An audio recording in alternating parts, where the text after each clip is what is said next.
Hey guys, how's it going? Connor here today at eTrailer.com. We're going to be taking a look at the Airlift 1000 air helper springs here for our 2014 Jeep Grand Cherokee. Our Airlift air helper springs here are going to be an excellent option for our Jeep Grand Cherokee.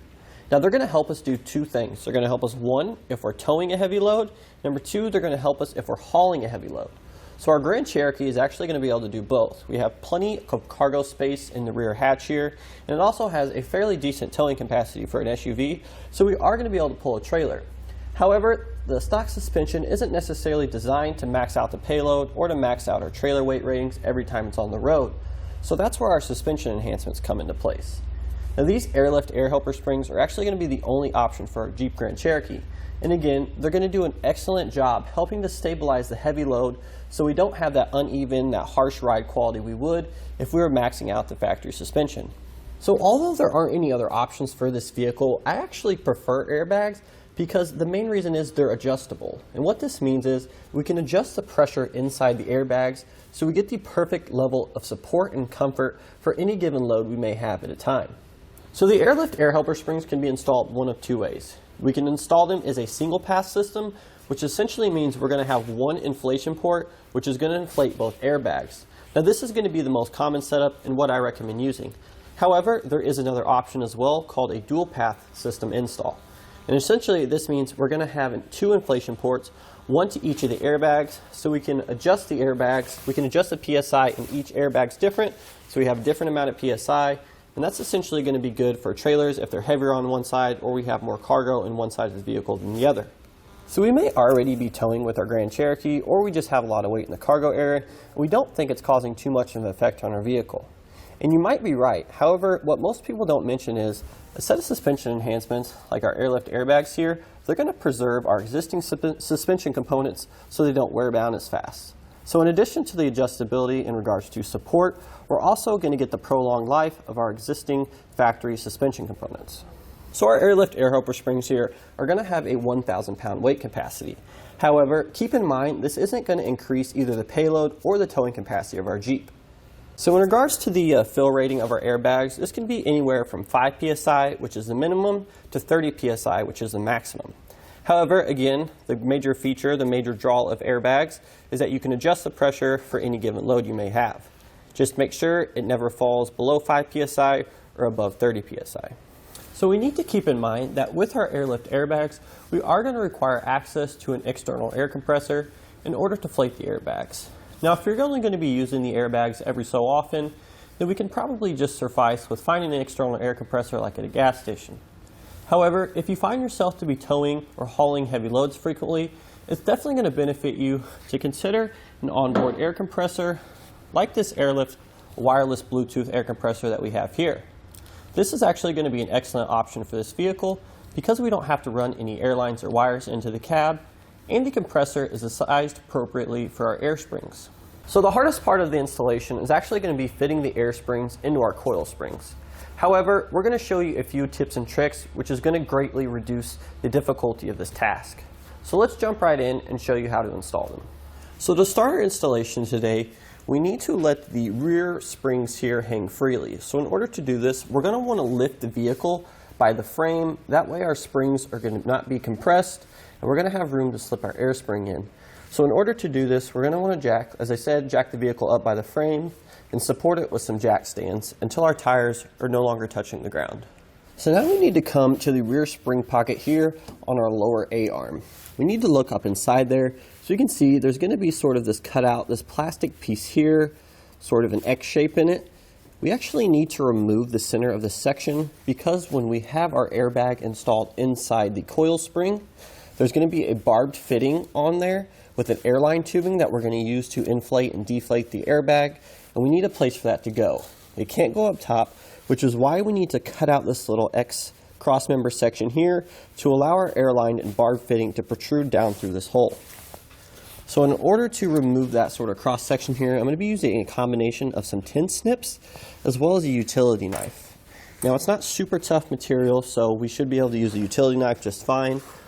Tin snips are going to make this a little bit easier, but essentially we're just going to cut out all these little center sections here that hold that in place.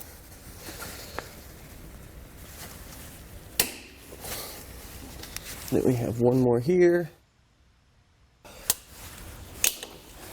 There we go. So there's the bulk of it.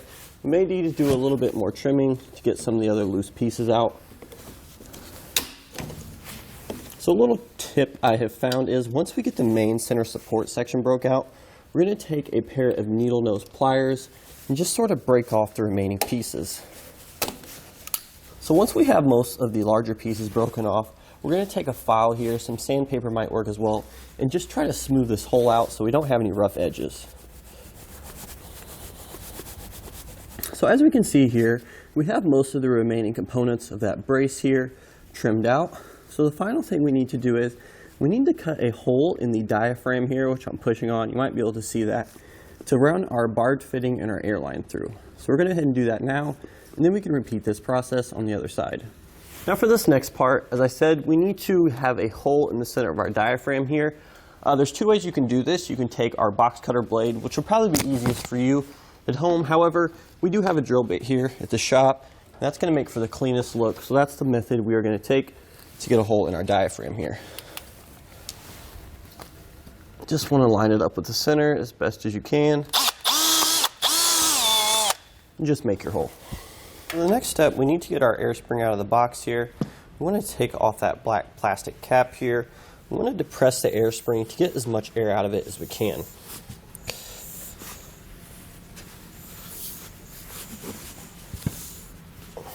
And we're going to hold it there, place the cap back on so we don't have any more air that sucks back into it. Now we're going to come under the vehicle here, and we're going to try to fold or try to insert the deflated airbag up into our spring pocket here. We're going to start using the lowermost coil here. We're going to take the end opposite of the valve on our airbag. So we're having a little difficulty getting our air spring up inside the coil spring. So what we did is we went ahead and just removed it. And as you can see here, we used some zip ties to sort of hold the airbag collapsed into another. And now we're going to try to set it back in the coil springs. It should be a lot easier. So yeah, right off the bat, definitely we're making a lot more progress already. So I do recommend this zip tie method. Keep in mind we are going to need some longer than normal zip ties, however, in order to wrap around the airbag. And we just need to be careful of our inflation valve. Get close there. We're just going to move it to the top. We can go ahead and remove our zip ties and release the cap from our air spring. And it should conform to the shape of our spring here. Now we can go ahead and take the cap off of our air spring. So now the next part, we're going to take our hose here and our little hose clamp. We want to cut the airline in half using a tubing cutter. The tubing cutter is important. We sell these here at eTrailer if you don't have one. Essentially, they're going to make sure we get a nice clean cut on the end of our airline so we don't have to worry about issues with leaks. So what I'm going to do is now I'm going to compress those 3 tabs there, 2 on one side, 1 on the other. I'm going to slide this down about 1 inch of the way down on our airline tubing. Then we can go ahead and try to slide it over the barb fitting on our air spring once we put the spacer in place. So we actually want our barbed fitting and our airline tube to go through the center hole in our spacer here. So we're going to, as best we can, try to slide that into position. And if you remember the hole we made earlier in our diaphragm from underneath, that's where we're going to slide our airline tubing through, trying to align with the center hole through our spacer here. And now that we have the airline tubing up in there, what we're going to do is we're going to try to attach it to that barb fitting. I will admit it's not very easy to do. It's just going to take some time and some patience. We have just some screwdrivers, making sure not to puncture the bag, that we can use to sort of give us some more leverage to try to hook on the airline onto the barb fitting. Now we have it on there. I'm just going to start twisting the airline, just try to get it up on the barb fitting. Chances are you're not going to be able to push it all the way onto the barb with this method, but it will give us a good start, a grip, so we can use some other tools to get it the rest of the way up. So now we're actually taking a set of long nose needle nose pliers. Once we got it started, I'm trying to get it the rest of the way on there.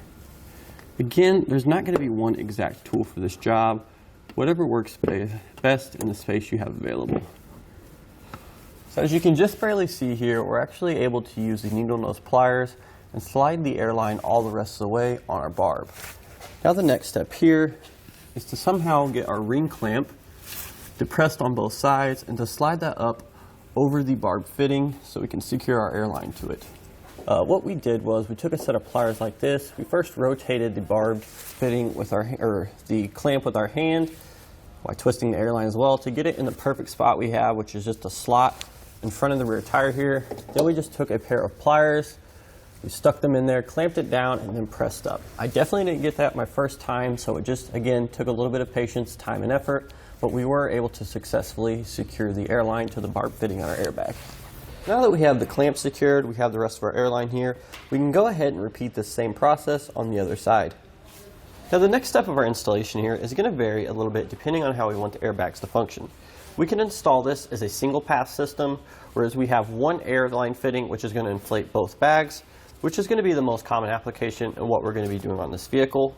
Or we can install this system as a dual pass system, which essentially means we're going to be able to adjust the air pressure inside each bag individually. Now this is going to be good if we have a trailer that's heavier on one side or the other, or we have varying loads in our vehicle. But again, the single path installation is going to be most common. That's what we're going to be doing. Therefore, we're going to be using this T, which is included with the kit. To show you generally how this works, we just essentially insert the two airline tubings onto each of these sides. We secure them with our clamp, and we have a single airline tubing coming out there that goes to our inflation valves. So at this time, what we're going to do is we are going to find a method to route our airlines to the rear of the vehicle here so we can install our inflation tube. Keep in mind, we want to stay away from any moving components and our exhaust here. We do need to be around 8 inches away from this in order to make sure we don't have any melting issues. So we're going to go ahead and run both of those lines now, and then I'll show you the route we took. So here you can see we have the airline coming from the bottom of our spring pocket here. We have it coming out, and then I actually went back and over the subframe, so we steered clear of more of these moving components over here. So we need to be careful on the tension we have on our airline tube, because the trailing arm or A-arm here is actually going to articulate up and down, so we need some flexibility in this airline to move freely. So we made sure we gave it some extra slack. We just loosely installed a zip tie here to hold it up against the bottom of the subframe here so it wasn't hanging too much. But again, I can't stress this enough, we need to make sure there's not too much tension on this airline tubing here. So then we went ahead and routed the airline tubing up above the subframe. It's going to be very hard to see here. We tied it to an existing wiring harness up here in the bottom. It's above the axle tube here, again sticking to the top of the subframe. We came out, and you might be able to see it right here at the back of the subframe in this pocket here on our body. We have the tubing here. We went ahead and followed this body line here.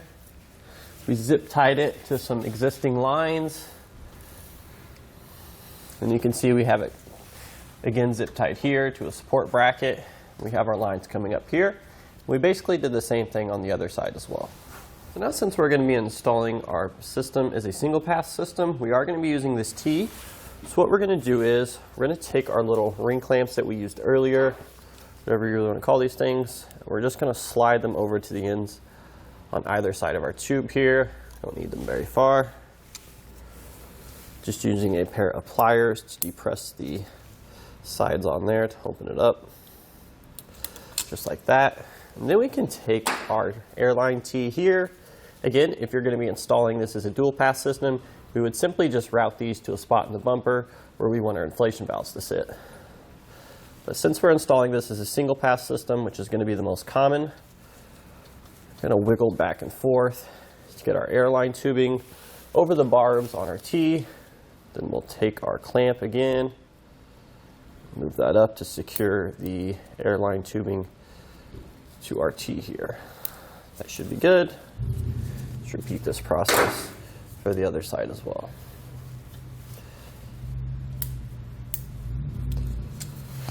Just like that.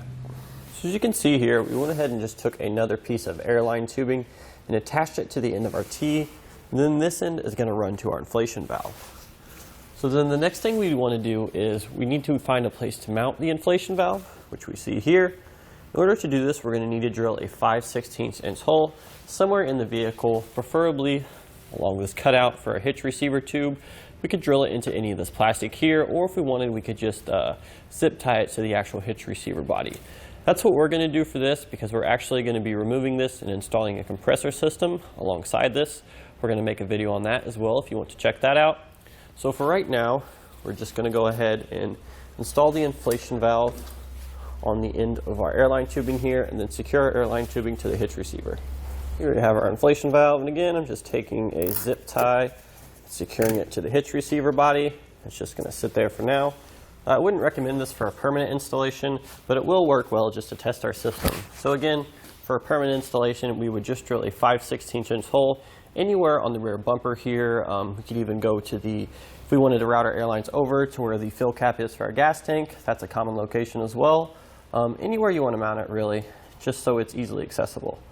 Now that we have everything installed, we're going to go ahead and inflate both airbags to 20 psi so we can check for leaks. Keep in mind, you're going to hear a small leak now. That's actually just from our air tube or our air chuck though, so don't be alarmed.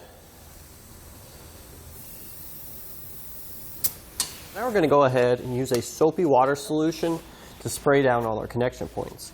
And the reason we're doing this is because if we do have an air leak present, we're going to see some bubbles coming from these connections.